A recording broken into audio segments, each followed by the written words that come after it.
Hello students, আশা করি তোমরা সকলেই খুব ভালো আছো। জ্ঞানজ্যোতি কোচিং সেন্টার পক্ষ থেকে তোমাদের সবাইকে আরও একবার স্বাগত। তো আমি মীরা ম্যাম, আমি আজকে তোমাদের সেন্টার থেকে আবার একটি নতুন টপিক নিয়ে চলে এসেছি। আজকে আমি তোমাদের সঙ্গে যেটি নিয়ে আলোচনা করব সেটা হচ্ছে তোমাদের বাংলা বিষয় থেকে অলংকার থেকে। দেখো আমি লিখে দিয়েছি অপহূতি অলংকার নিয়ে আমি আজকে তোমাদের সঙ্গে আলোচনা করব। আলোচনাটি শুরু করার আগে দেখো তোমরা বোর্ডের কর্নারে দুটো নাম্বার দেখতে পাচ্ছ। এটা হচ্ছে আমাদের জ্ঞানজ্যোতি কোচিং সেন্টারের অফিসিয়াল হেল্পলাইন নাম্বার। এখানে কিন্তু তোমাদের অনলাইনে ক্লাস করানো হয়, তার সঙ্গে তোমাদের নোটসও দেওয়া হয়।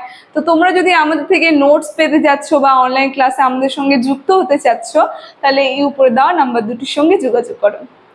ঠিক আছে, আমি আর কথা না বাড়িয়ে আমার টপিকটি শুরু করছি। প্রথমেই বললাম, দেখো আমি এখানে লিখে দিয়েছি অপিহূতি অলংকার নিয়ে আজকে আলোচনা করব। দেখো অপিহূতি অলংকারটা এখানে আমি সংজ্ঞাটা লিখিনি, ঠিক আছে?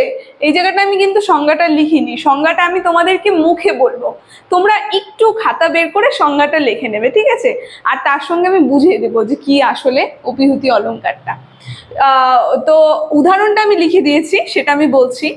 সংজ্ঞাটা যদি প্রথমে আমি তোমাদেরকে বলি, সংজ্ঞাটা বলার আগে তোমাদেরকে আগে এক লাইনে একটু কনসেপ্টটা ক্লিয়ার করি, অপিহূতি অলংকারটা আসলে কি। দেখো, অপিহূতি অলংকারটা যদি আমরা দেখতে যাই, একটা শব্দের মধ্যে কি থাকে, একটা বাক্যের মধ্যে থাকে উপমেয় আর উপমান, এই দুটো জিনিস থাকে একটা বাক্যের মধ্যে। কিন্তু সেই বাক্যটা বা সেই অলংকারে আমরা কি দেখব, এই উপমেয়কে কি হচ্ছে, মানে অদৃশ্য ভাবা হচ্ছে। উপমেয়ের যে অস্তিত্বটা সেটাকে অস্বীকার করা হচ্ছে এবং সেটা সম্পূর্ণ কোথায় চলে যাচ্ছে, এই উপমানের দিকে চলে যাচ্ছে। এটাই চলে আসে এই অপিহূতি অলংকারে, মানে উপমানকে অস্বীকার করা হয় এবং তার যে দায়িত্বটা সেটা চলে যায় হচ্ছে উপমানের মধ্যে, উপমেয়ের দায়িত্বটা।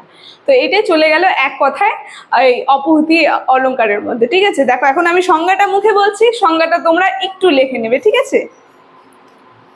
আমরা যদি অপহূতি অলংকারের সংজ্ঞাটা যদি আমরা দেখি, তোমরা যেটা লিখবে, অপহূত কথার অর্থ হচ্ছিল গোপন, মানে লোকানো বা অস্বীকার করা, ঠিক আছে? প্রকৃতপক্ষে অর্থাৎ উপমেয়কে নিষেধ বা অস্বীকার করে, মানে এই যে এখানে যে উপমেয় আছে, এই উপমেয়কে কি করে, নিষেধ বা অস্বীকার করে যদি অপ্রকৃতে অর্থাৎ উপমানের স্থাপন হয়, যে অলংকারের সৃজন হয়, তার নামই হচ্ছে অপিহূতি অলংকার। এই যেটা এই উপমেয়কে অস্বীকার করা হয় আর কি করা হয়, উপমানকে ধরে নেওয়া হয়, সেটাই চলে আসছে এই অপিহূতি অলংকারে, ঠিক আছে? আরেকটু যদি লেখো, এই অলংকারে অর্থাৎ উপমেয় নিষেধ করিয়া উপমানের স্বরূপারোপ হইলে অপহূতি অলংকার হয়, ঠিক আছে? তো এটা এক লাইনে চলে গেল, এতটুকুন যদি লেখো আর তার সঙ্গে একটা সংজ্ঞা দিয়ে দেবে। যে সাহিত্য দর্পণ যিনি আছে বিশ্বনাথ কবি, তিনি এই অপিহূতি অলংকারে খুব সুন্দর একটা সংজ্ঞা দিয়ে দিয়েছে, যেটা তোমরা এক লাইনে লিখবে, সেটা একটু লিখে নাও।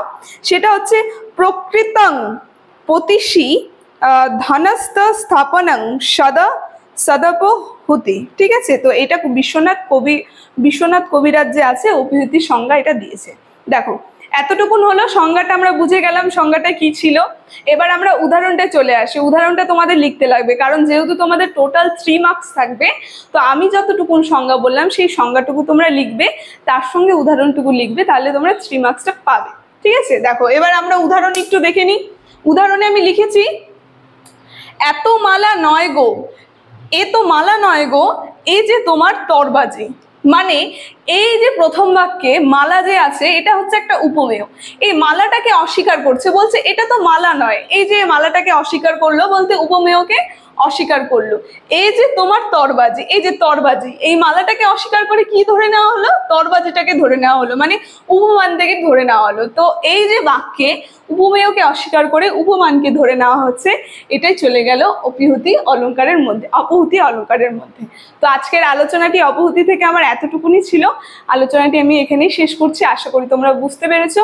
তো ভিডিওটি যদি তোমাদের ভালো লেগে থাকে, অবশ্যই like, comment, share and subscribe করে দেবে। Thank you.